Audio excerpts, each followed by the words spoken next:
Hi students, welcome to Dr. CSR Academy. I am myself Ramesh. Here is a question that 3 pairs of electrons are shared in N₂ molecule. You know why? On what basis 3 pairs of electrons shared in N₂ molecule? Can you answer this? Yeah, it can be answered based on molecular orbital theory, which is called MOT.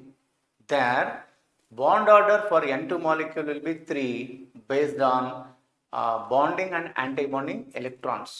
See, and there 3 bonds will be get formed. Therefore, bond order will be 3, and they are called 3 pairs of electrons got shared in that. And there might have based on LCAO, linear combination of atomic orbitals.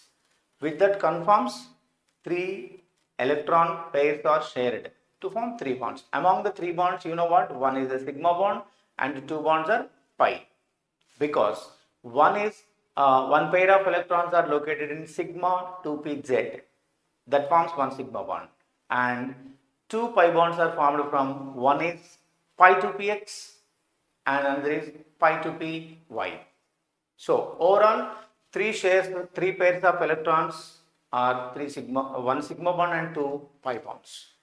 Hope you understand. Yeah, thank you.